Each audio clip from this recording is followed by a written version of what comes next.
ما یسرکم، بشارتیں سنا کرو اور اللہ سے امیدوار رہا کرو ایسے حالات کے کہ اللہ ایسے حالات لاوے گا جو تمہیں خوش کر دیں گے.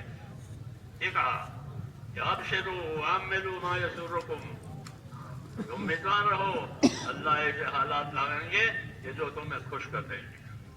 صحابہ کرام بہت پریشان تھے تو انہوں نے شکایت کی تھی، پیٹ بھر کر روٹی بھی نہیں ملتی، رات دن خوف میں گزرتا ہے، رات میں بھی خوف، دن میں بھی خوف، تو بہت تنگی ہے، آپ دعا کیوں نہیں مانگتے؟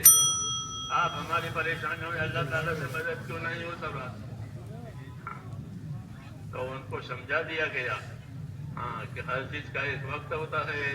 تم اللہ کی بشارتیں سنو، اللہ سے امیدوار رہو، وَعَمِّلُوا مَا يَسُرُّكُمْ، کہ امیدوار رہو ایسے حالات کے کہ جو اللہ تمہیں خوش کر دیں گے. فَوَاللَّهِ مَا الْفَقْرَ أَخْشَىٰ عَلَيْكُمْ، تمہاری فقری اور محتاجی کا مجھے اندیشہ نہیں ہے، بلکہ اللہ اپنے فضل سے تمہارے پر دنیا پھیلا دے گا، دنیا کی نعمتیں پھیلا دے گا. ہاں یہ کہا. تو یہ اللہ کی ترتیب ہے میرے دوستوں کہ اللہ کے جتنے خزانے ہیں وہ سب دینے کے لیے ہے، لینے کے لیے کچھ نہیں.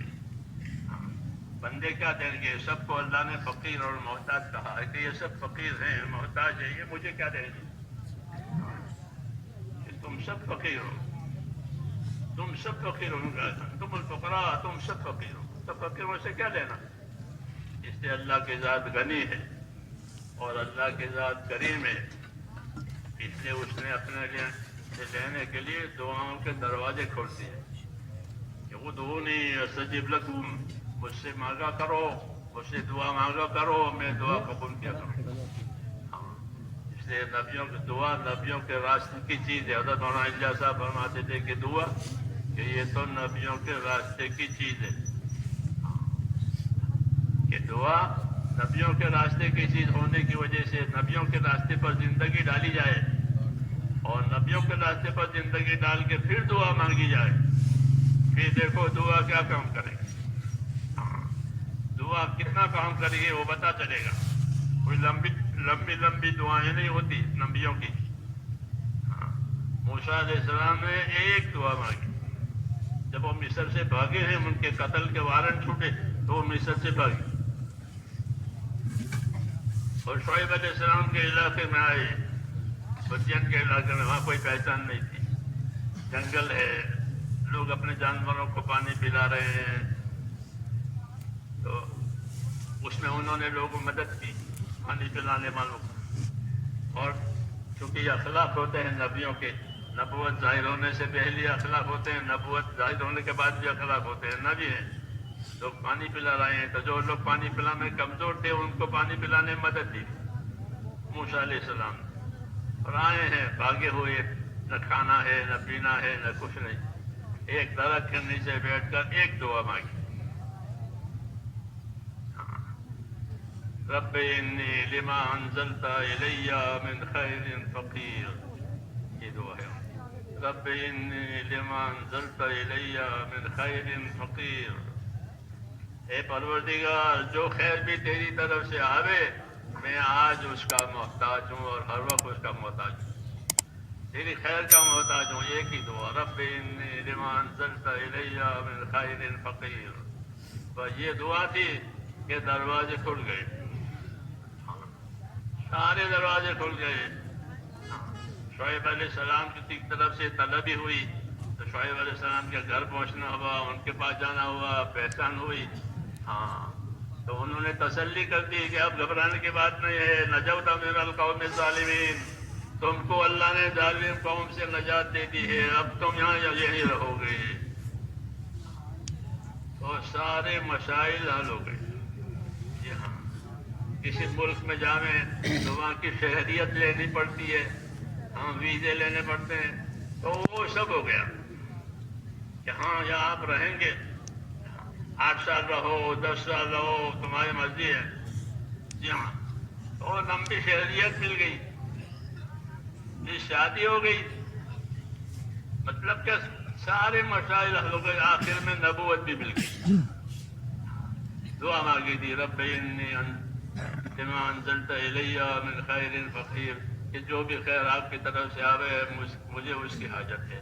تو ساری خیر اللہ نے دے دی. یہ بات قرآن کریم میں اور اس قسم کے قصے قرآن کریم میں اللہ تعالیٰ نے نبیوں کے اس امت کو سنائے. اس امت کو نبیوں والا کام کرنا ہے. ہاں، اس لیے ان کو نبیوں کے قصے سنائے ہیں، نبیوں کے حالات سنائے ہیں، نبیوں کے ساتھ نصرتیں مددیں ہوئی ہے وہ بھی بتائی ہے. ہاں، اور نبیوں نے جو کام میں برداشت کیا ہے وہ بھی بتایا ہے، تاکہ ان سب کو اکٹھا کر کے اپنی ذمہ داری پوری کریں. پھر جتنی ذمہ داری پوری کی جائے گی اتنی اللہ کی مدد آئے گی. یہ قاعدہ ہے کہ المعونۃ علی قدر المعونہ، کہ اللہ کی مدد اتنی آئے گی جتنی ذمہ داری پوری کی جائے گی. تو ہمارا کام ذمہ داری پوری کرنا ہے اور اللہ سے مانگنا ہے. ہاں، اللہ سے مانگنا ہے، اور کوئی دینے والا نہیں ہے سوائے اللہ کے. ہاں، اور دعا کا دروازہ اللہ تعالیٰ نے کھلا رکھا ہوا ہے. ہر حال میں مانگ سکتے ہو، لیٹے بیٹھے چلتے پھرتے، اجتماعی طور پر انفرادی طور پر. ہاں، اللہ سے کوئی ٹائم لینا نہیں پڑتا اپنی داد درخواست کے لیے، جیسے دنیا کے بڑوں کے پاس ٹائم لینا پڑتا ہے. وہاں کھلا ہوا ہے، جب چاہو مانگو. جی ہاں، جب چاہو مانگو، مانگنے سے خوش، نہ مانگنے سے ناراض. اس لیے اپنا مزاج دعوت والا بھی بنانا ہے تاکہ بندگی کا حق ادا ہو جائے، کیونکہ دعوت بندگی کے حقوق ادا کرنے کے لیے ہوتی ہے.